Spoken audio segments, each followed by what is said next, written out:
reaction to the president's decision today. Sen Hoeven is a Republican senator from North Dakota. Senator, thanks for being here. Good to be with you, Bret. Your reaction to this today?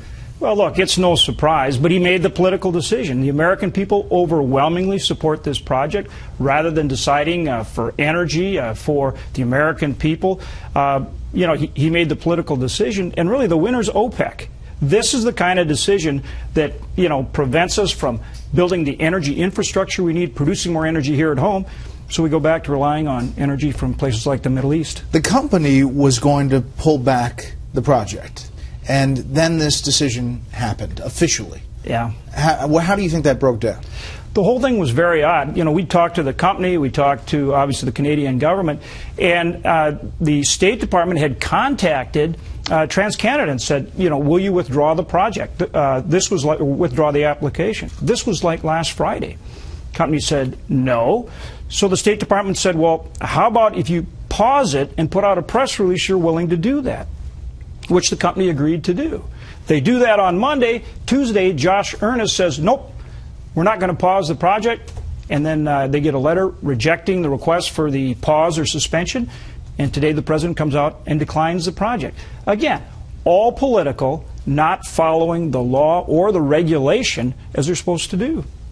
For the people who say, listen, this isn't good for the environment, this wasn't the right plan, this, they argue all kinds of points about this, despite what the State Department report had said over several years.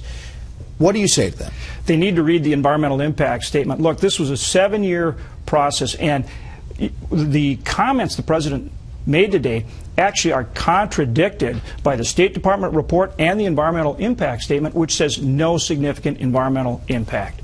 And so, again, ironically now this oil is going to move. It's still going to be produced in Canada and up in our part of the country, Montana, North Dakota, but it's moving by rail rather than by pipe, and you actually have higher greenhouse gas emissions versus building the pipeline. Here is another element the president talked about today, specifically addressing Congress. Take a listen. Okay. The pipeline would not make a meaningful long-term contribution to our economy. So if Congress is serious about wanting to create jobs, this was not the way to do it. If they want to do it, what we should be doing is passing a bipartisan infrastructure plan that in the short term could create more than 30 times as many jobs per year as the pipeline would.